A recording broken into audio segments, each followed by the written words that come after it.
will start on our first session of the day, XR Access Stories, Why Access Matters. Now, this is a topic that is near and dear to my heart because it is a project that myself and a goodly number of our XR Access volunteers have been working on for a long while. And the idea behind this one, and we'll have our remote panelists up in a moment here, so if you all want to get on your videos, get that ready. We'll be with you shortly. But one of the challenges that you face in accessibility is that people tend to look at it as a checklist. You have your big list of requirements you need to meet, and if you do it, great, and if you don't, some bureaucrat somewhere is going to get mad at you. But that's not really the truth of it. I think it's easy to get divorced from the reality when you're working as a designer or as a developer, because the truth of it is that accessibility affects people. And to prove that, we set out to document the stories of those people that are affected by accessibility, or all too often the lack thereof. We started the XR Access Stories project. And at first, this was just kind of a simple online form, an opportunity for people to come, say, come tell your stories and we'll share them with the world. And I think we quickly realized that just typing some text into a box isn't really the best form of storytelling that humankind has ever invented. So we wanted to get deeper than that, and we started a series of interviews. The first pass of our stories project, we collected 5 interviews with various people that, disabled folks that were affected, for better or for worse, by the lack of accessibility for XR technologies. And so today, I think we're going to spend a few minutes watching one of those interviews, and you can find all of these on xraccess.org/stories. And then we are going ahead and jump into our panel with some of our interviewees, as well as some of the folks that helped make this project happen. And I also realized real quick, just to double back, the captions, in case I didn't mention, you can access the captions via the Zoom, or you can scan this QR code or go to qrco.de/2024 captions, and that'll open you up a stream text window. So if anybody, like me all too often needs captions to understand what gobbledygook is coming out of the microphone up here, that'll be the way to get it. So with that out of the way, allow me to present one of our XR Access stories, Jade Milan. XR Access logo, a person with arms and legs outstretched inside of 2 orbiting arrows. Tagline reads, virtual, augmented, and mixed reality for people with disabilities. My name is Jade Milan. I'm from Western Canada. We're going to go with that because I'm about to move. And I'm an accessibility consultant, advocate, and public speaker. I live with multiple disabilities, but the ones that are worth mentioning impact my day-to-day life in more extreme ways. So to start, I have severe arthritis. I have severe arthritis in my cervical spine, to be specific. It's from C7 to C1 for those who are in the know. And that means that every day of my life, I have a headache that's at least 6 on the pain scale. It impacts everything that I do. I always need to support my neck. Any wrong movements causes the pain to spike, and then I can't function for days afterward. It also means that I'm living with chronic pain, which is actually #1 disability in Canada. That pain also causes pain insomnia for me, which is a type of insomnia where the pain prevents me from sleeping. I function because I must, but I can feel my brain slowing down with each sleepless decade or year. During COVID, I'm a high-risk person, as many people with disabilities are. And I had noticed that my inability to leave my house and be part of society was really damaging my mental health. So I first chose to look for a meditation or calming app. And I found one. The first one I tried was like guided meditation VR. Calming VR settings, a sunset beach and jungle waterfall. And I fell in love with it instantly. I went into all of these different worlds. They have all of these different scenes. I was able to choose my music, my location. I turned off the guided voice. And I was instantly transported into what felt very real, even though I knew it wasn't, and even though that particular app has kind of a cartoonish quality. So I literally felt all of the stress, anxiety, and overwhelming emotions from the brutal realities of being a high-risk person during the letter-rip pandemic all away, and I could breathe. I think that there are a lot of gaps in the technology still. Some of them are within the applications and some of them are within the system itself. So for example, Quest itself could use a lot of work on accessibility features. Not all of their games are playable from a seated position and very few will let you lie down when you play. I need support for my neck. So usually when I'm playing, I'm sitting or lying down. And it's always disappointing when I can't do that. It's a virtual world. I should be able to adapt the game so that when I'm laying down, it orients itself to my position and adapts within the game. I also found, a lot of lacking within apps, right? So, a lot of them don't have closed captioning and they need to. So one of the things I talk about Liminal a lot because they've done a lot of things right. A campfire burns on an icy tundra. Storybook images appear in the air, accompanied by captions. If you choose a storytelling experience, a lot of them have closed captioning when it's telling the story, which I really like. Now, I know a lot of people don't need it, but the thing that needs to be recognized is that it's not only for the hard of hearing, which I am, it's also for people who are neurodivergent, for people who maybe don't speak English as their first language, et cetera, and so forth. It is actually, I talk about universal design a lot in my job. It is a form of universal design. We are giving people as many different forms of input as we can so that they can have the experience that works for them. Dare to dream with us, right? Like, don't leave people with disabilities on the sideline. We get enough of that in the built environment. Virtual environments are virtual for a reason. It takes away the barriers and the limitations. Having these worlds where we can fully participate and fully enjoy is, to me, honestly, the biggest goal that we could look toward for VR and XR of all types. Jade's social media information, which can be found in the description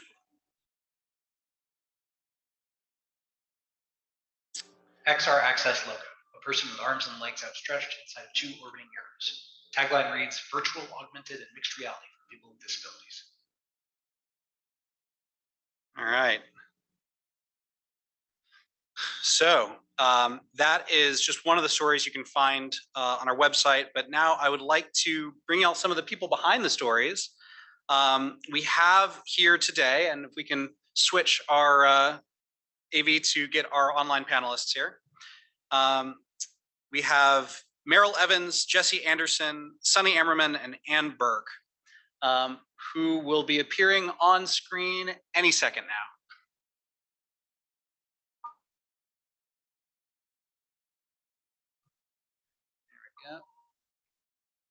Gallery view, and maybe just good old-fashioned hide non-video participants, and we can get everybody on screen at once here.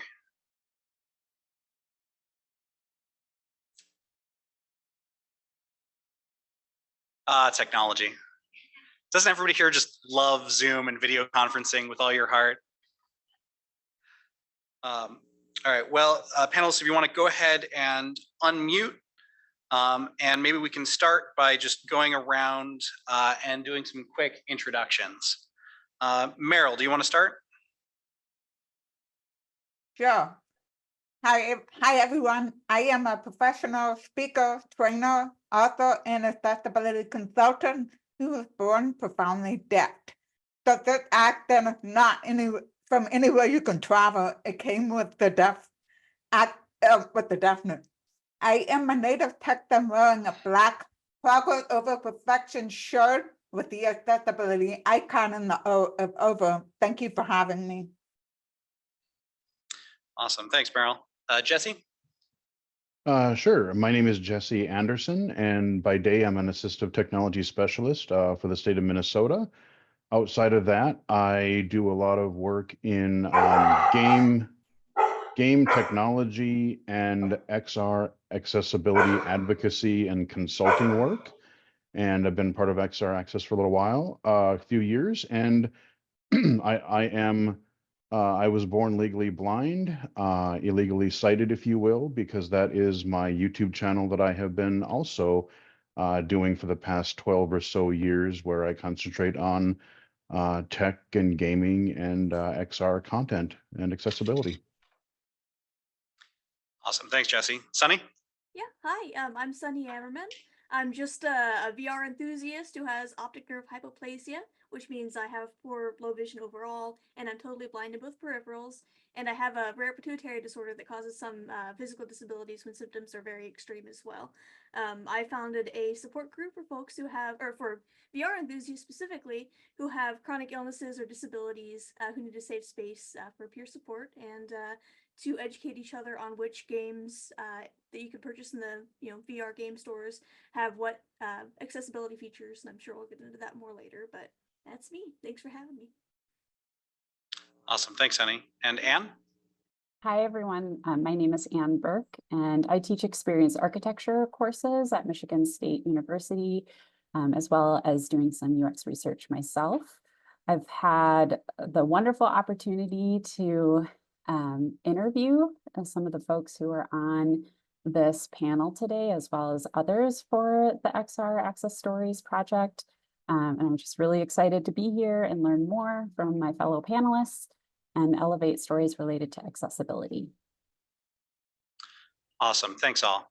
So I think the first question today is what excites you about XR technology? What drew you to XR in the first place?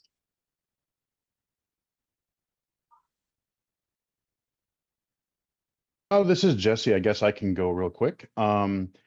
I've dabbled a little bit in both virtual and augmented reality at this point. Believe it or not, my first glimpse into VR was in 1995. I got to see some really cool stuff out at the University of Washington early on. I was very interested when the first wave of VR headsets came out around 2016. Got myself an Oculus Rift. I have the first Quest model.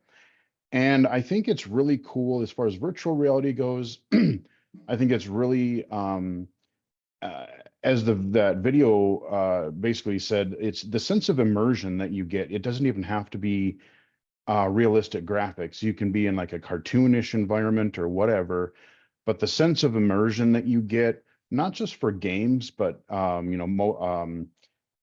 meditation experiences, educational experiences. Honestly, some of my most memorable VR experiences have been kind of educational stuff. An experience where I was walking on the moon or taking the flight in Apollo 11.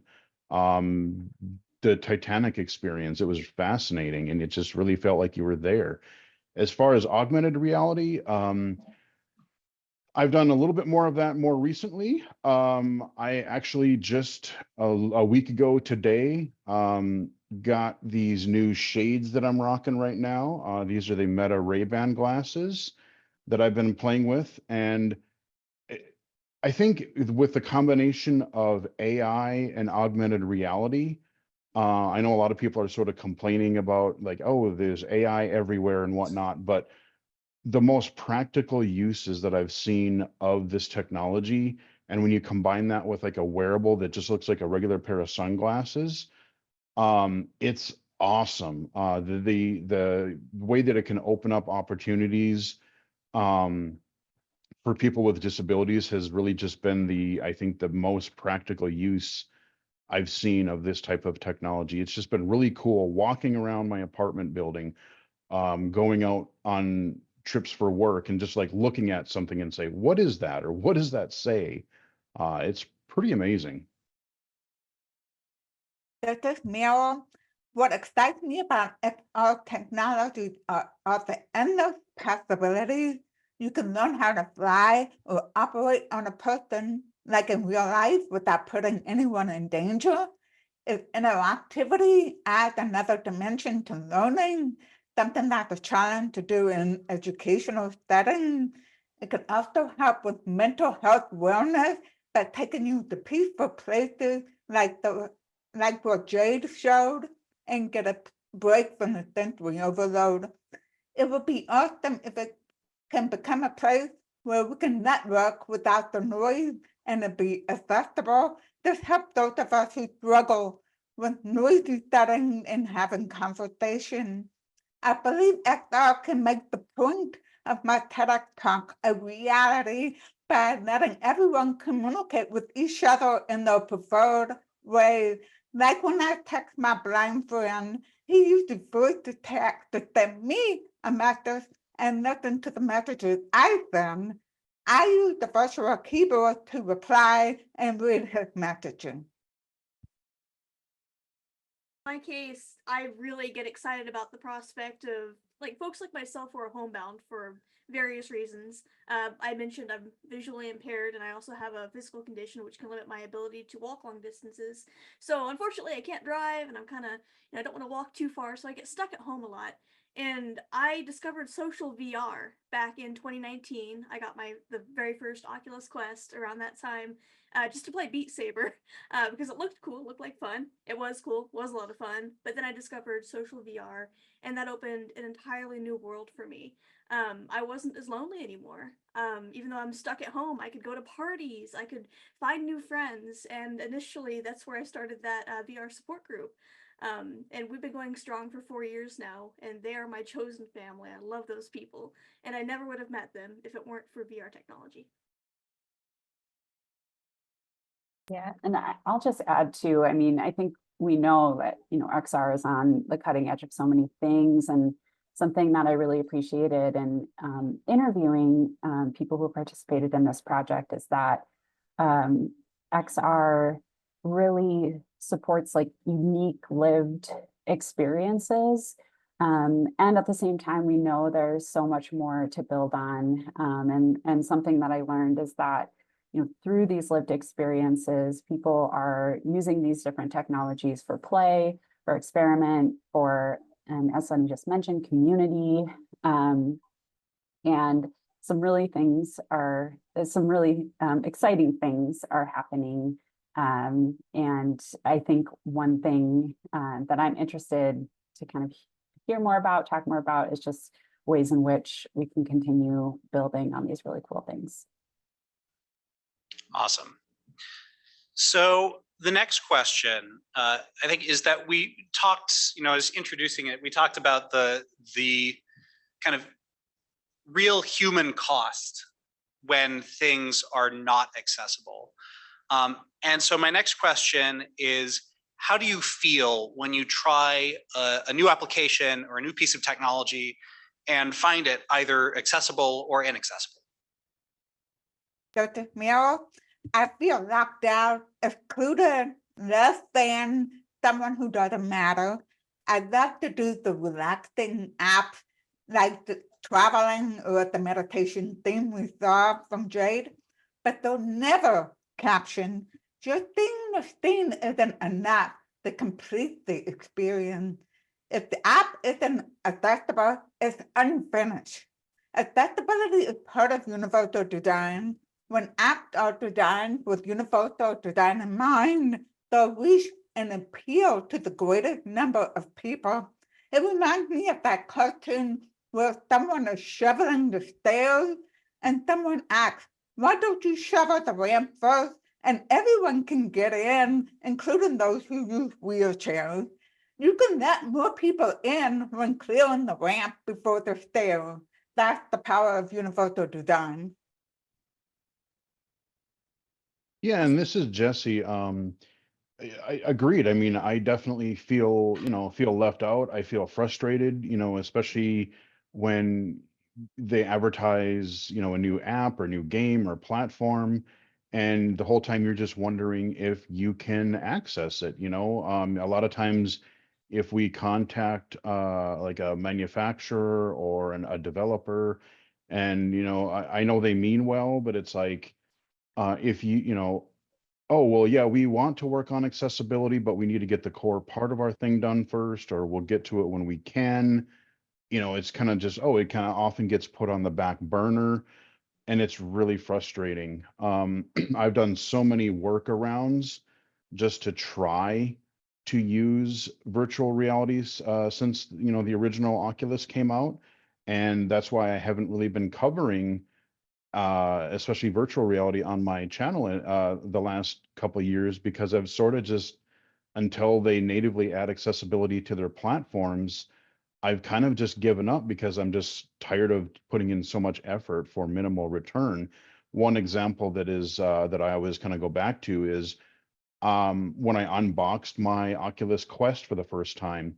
I knew exactly what I had to do, but I was physically incapable of doing it. They wanted you to look at a few digit number code in the headset and put it into your app so you could pair the device with your phone app. And I literally could not read the numbers in the headset, so I had to knock on my neighbor's door and go, this might sound a little weird, but can you put this headset on and read me the number?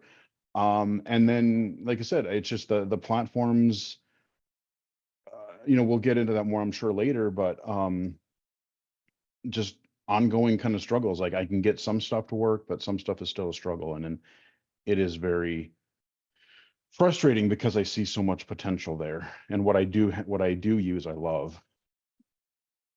I really, both of you have made excellent points so far. Really love that analogy that Meryl made about the ramp, being cleared first, then everybody can access it. That was excellent. I get very frustrated with I get frustrated that the burden of accessibility is put on disabled folks.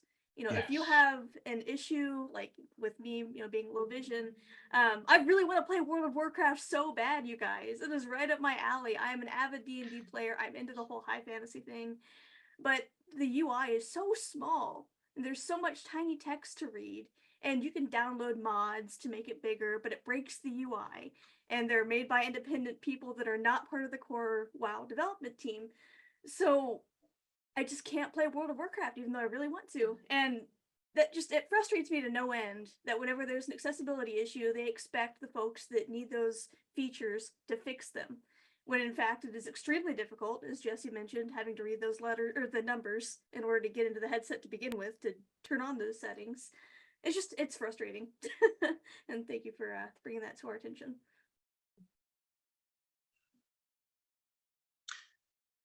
Yeah, so thank you for sharing that, everybody. I really do appreciate you all coming here and kind of being open about your experiences, because I know for us, one of the things that we really want to do at XR Access is spotlight the voices of people with disabilities, right? Because so often a lot of the conversations center around kind of the tech and all the shiny things it can do. And very rarely do we hear from the people who can't do all those shiny things with it because they weren't considered when it was being created. So speaking of consideration, I think the next question I would direct specifically towards Jesse and Anne, who were part of the Stories project, but Meryl and Sunny, feel free to answer as well. What part does storytelling play in advocating for accessibility? How do we get people to care about this and from then get them to change? Meryl, people remember stories better than data. In fact, stories add emotion. Data, in fact, do not.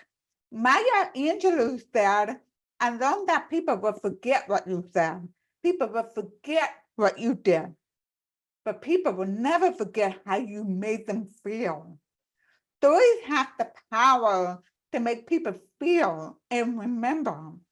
Like the analogy I just gave about the ramp, I think that sticks out with for more people than just saying, ramps help us all. We can all cross there, because it showed what happens when you clear the stairs before the ramp rather than the other way around. It really sticks out people's minds. Yeah, Yeah, and you this can- is, oh, go sorry. ahead. No, go ahead, Sunny. Okay, all right, thank you. I was just going to echo basically what Meryl said. If you can build empathy, and connect with people, kind of give them a framework where they can imagine themselves in that sort of situation, that's when you can get more folks, more able-bodied folks, to care about disability issues. And I'll add, something that is just really special about this project is talking directly to people who use a range of technologies and have that expertise to talk about what's working well, what can be improved. And in just sharing those stories, it really is a way to increase awareness around the use, the accessibility or lack thereof of these different kinds of technologies that can also ultimately shape policy and ways in which products and services are iterated. And, I think that storytelling is so powerful, and it's why I do work in it through like qualitative interviews and things like that. So I do kind of have my research hat on that, I take your point, Meryl, about sort of storytelling it goes beyond sort of the data and science of it. And at the same time, when we take these stories together, we have this rich data from lived experiences that really speak to the importance of elevating the issues that kind of have come out of these stories to talk about why we can keep improving and making things even more accessible.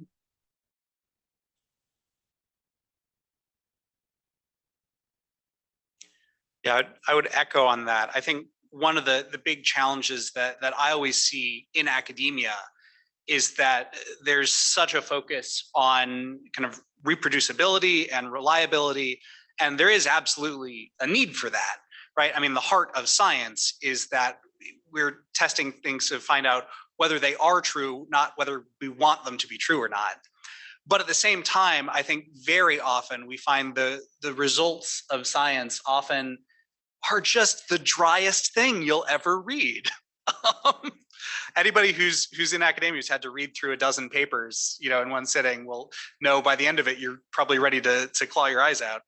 I know, and for me, one of the things that's helped with that is kind of experimenting with storytelling, right? I had a project I did with Shiri's lab and with the University of California, Berkeley, on augmented reality for obstacle avoidance. And we did the whole paper, we did science, we did proper research, published the paper that talked about which results were statistically significant and which weren't. But I realized that if I just left it at that, it wouldn't really reach a large audience outside of the other scientists that already cared very much about the subject enough to work through all of that data and process everything. And so I ended up kind of writing an article that was this kind of like sci-fi short story about specs on deck 2040. What does it actually look like when this technology is polished and ready and making a difference in people's lives? And so I would turn that around to you all and ask, on the one hand, how can we make science and otherwise, some of these stories and these data more engaging, as well as where do you find the most success in your storytelling, and how do you also get these stories in front of the audiences that need to hear them? Well, this is Jesse here. I find that I do the YouTube channel on the side, and that's been a really, I think that's been a really powerful way to not just share my experiences, but like show people what is actually out there. Because, again, we have all these, computers with accessibility features, smartphones, tablets, all these devices that may have accessibility built right into them, but most people don't even think about it. And so like, if I just show something that's built into my phone or my computer or whatever, and then a lot of these apps nowadays, like a traditional assistive technology has been it's been great, but it's been so prohibitive as far as price goes, screen readers, several hundred to $1,000, devices could be way more than that. And now we're getting through the use of augmented and virtual reality, especially like augmented reality and artificial intelligence. It's been huge, especially in the last year, of opening up so many more like opportunities or different things for people, especially blind and visually impaired, last October, it kind of all started with the Be My Eyes / Be My AI feature of that app, where you're using your phone's camera and generative AI to have something described, like taking a picture or an existing photo from your camera roll. I've been testing several apps since then. So, everyone's coming out with their own sort of spin on that. And again, it's just one of those things where it's been extremely helpful. And that when we get to the point where we have wearables that are a platform, just like let's say our smartphones are, and I can just go like, hey, I have my Meta glasses. Let me put my Envision Assistant on there. Let me put my Be My Eyes or Seeing AI on there. And I can just walk around and get access to some of the information that other people take for granted. And when you show that to people, like, again, you show someone the lived experiences of how that works, and people realize, oh, I didn't realize I could even do this. I thought I have this disability and maybe I just lost my vision, and like, what do I do? And then they see the technology and they like, it's just really, I've gotten some awesome comments from viewers and stuff that's like, hey, thank you for this. I didn't even realize this was possible. So I think that's been really a rewarding thing for me. Dr. Meryl, I want to expand on what Dylan said about research and academia being so dry and hard to read. I keep hoping that they would institute plain English abstract and summary so we can get the point of it. Thank goodness for AI. I just give AI a report note that put it in plain English for me like I'm a fifth grader, and that helped a lot. But we do need research, we need academia, we need data, because there are a lot of people, because we have to show there is evidence associated with it, and executives always want data. They want data to show it's worth it. Otherwise, because all they care about is the bottom line. So we need to mix it on. Academia, research, data, and story.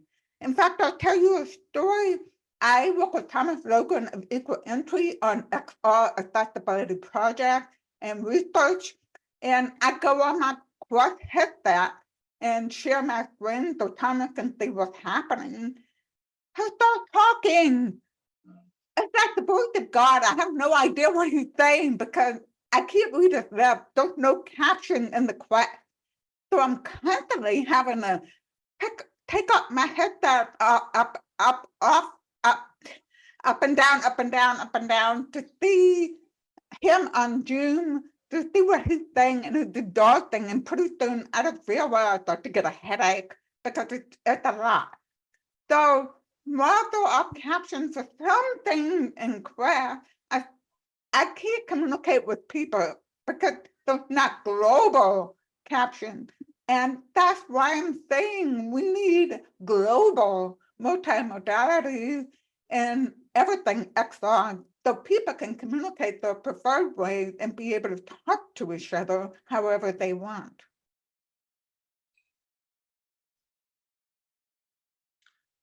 Absolutely. So let me move on to our last prepared question, and then we'll hopefully have a few minutes to take some questions from the audience here.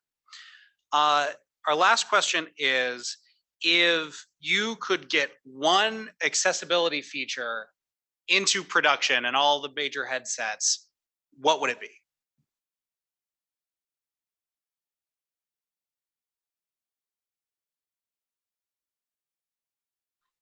I know, choices. Dr. Mel, I was trying to give the others a chance to talk. And I just answer my own. That question is we need global multimodality. And I have tried several captioning glasses. You know, Dylan, you were with me for one of them. And while it's exciting and cool, truthfully, I can't wear the glasses very long. I get a headache. It gets uncomfortable. Some people have hearing devices, and it just adds another thing to our ears. However, one of them has an associated app So you can get the caption on your phone too, as an option. So that they're offering multiple ways to access the caption, and I love the app. I use the app. This is Jesse, and I have this is a pretty easy answer for me, and I'm going to combine two things into one.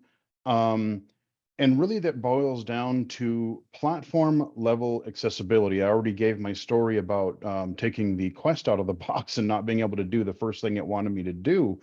But one of my biggest frustrations has been just being able to, like, even if there is, like, I know there are a couple of apps out there that are pretty accessible for me, but navigating the platform, even adjusting system-wide settings, is very difficult for me with my usable vision. So, your PCs, phones, gaming consoles, all of them at this point, for the most part, have built-in accessibility system-wide.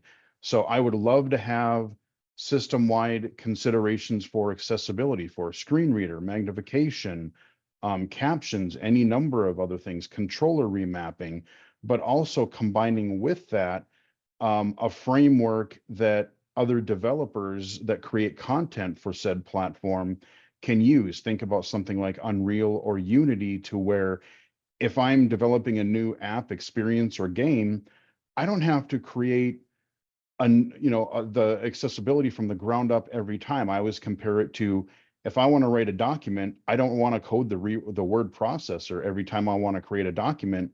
But currently, that's sort of what everybody is sort of having to do with accessibility. So if they can have something, system-wide support, but also hooks that developers can tie into that make applications for that platform, so that we can all have these accessibility features a lot easier, bring down the barriers for developers as well. That is Okay. now Apple Vision OS is ahead of the game. They're giving me hope. They put in everything you need to make your app accessible. It's up to the company and the developer to take advantage of that. That's the challenge. And of course, the other challenge is the cost. So Apple's Vision headset is out of reach for many of us. So that's another thing we have to think about, because a lot of us pay a disability tax. We already pay for other things, medical, hearing devices, glasses, and whatnot. So imagine, I'm going to use Jesse's story. When he put on his headset and he wasn't able to read the numbers that it wants you to use to connect to the app. Imagine if you put on your headset and the first thing that happens is, at the same time you hear and then you see captions for an AI assistant that pops in and says, "Hi, welcome to your new headset. Do you have any accessibility needs that I can help you with?" As soon as you put on the thing, like right when it turns on, and then you can explain, "Yeah, I've got low vision." You say that into the microphone and say, "Can you add accessibility features that will make it easier for me to see? I'm colorblind. Can you make sure the contrast and the color are at levels that I can see?" Or it'll maybe say, if you're hard of hearing, hard of hearing or unable to talk, tap the volume button twice and will enable accessibility features for that as well. And then have that AI assistant set those things up for you in the settings, so that you don't have to strain your eyes to go through all of the accessibility settings thinking that maybe you're clicking on the right thing. Hard to say, it's hard to see. And all of those accessibility issues that come with setting up your accessibility features. Something like that would be incredible, and I would love to see that across all devices.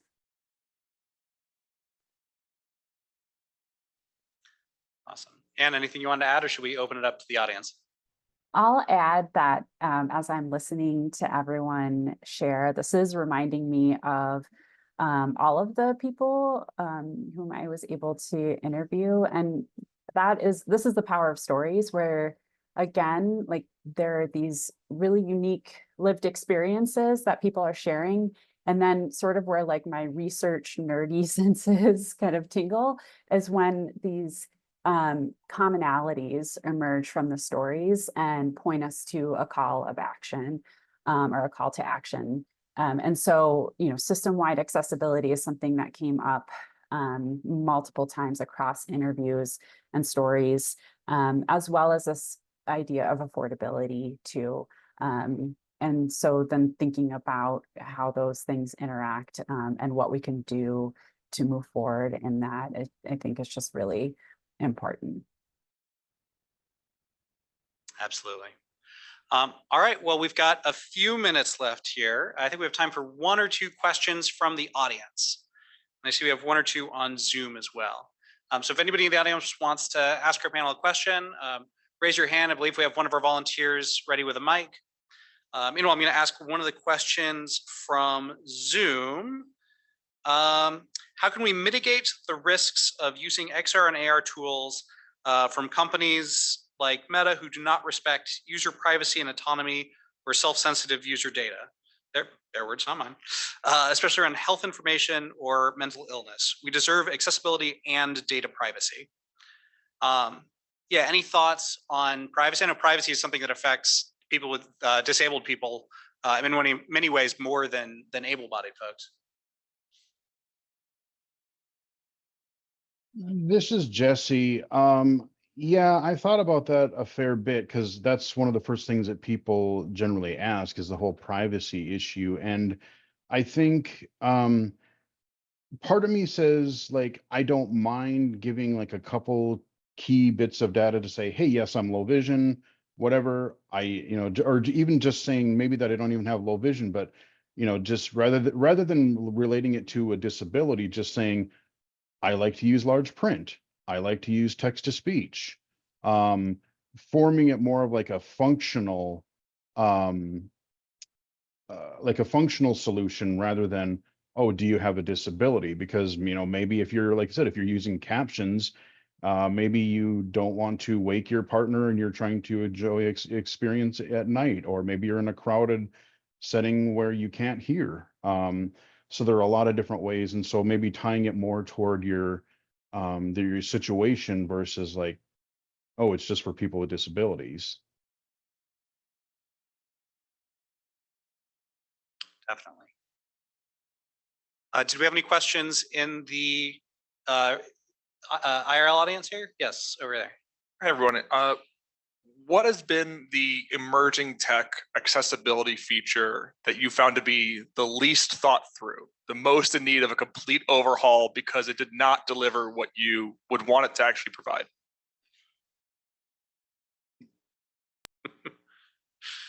I will give someone else a chance to answer first, but I do have an answer for this one too.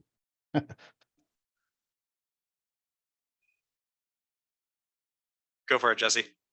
All right. One of the things that was most fascinating about virtual reality was the fact that if you have a 6 degrees of tracking headset, meaning that I can look in any direction, but I can also move or lean in any direction. That's great, because if my user interface or my environment, just like in real life, if I need to get closer to see something, I literally can. However, one commonality that I would often find is that what they would do is they would say, okay, we do support head tracking when you're in the game or experience yourself, like if you're in the environment. But when you bring up some sort of a user interface or menu or settings screen, what it would do is it would go and it would say like, okay, well, we're going to assume that this UI is about 2 feet in front of you, and that's where it's going to stay. So instead of trying to get closer, I would move forward or I would lean forward, and the UI would move away from me by that same distance. So even if the app didn't support magnification, it kind of thwarted me, because the advantage that virtual reality has, where I could get closer to something to be able to read it or identify it, they took that away in a lot of cases, and it is so frustrating. Thank you for that. Mm-hmm. Okay, we're just about at time. Any last comments from any of y'all on the panel? All right. Okay. Well, oh, go ahead. This is Meryl. I mentioned earlier about the caption glasses. I just want to make a point that even though it's not the greatest experience for me, I know some people who just love them. So I wanted to make the point that sometimes one technology won't be for everybody, but if it gets a lot of people, if it works for some people, it might be worth pursuing. The most important thing is to involve people with disabilities in developing your apps and products, and not just one person, because I can't begin to represent the entire deaf community at all, because I don't sign, so that's the big thing right there. Of course, you can't get every single person in the spectrum, but when you get a handful, you're most likely to cover the spectrum. Awesome. Thanks, Meryl. Well, if everybody could please give our panelists a round of applause.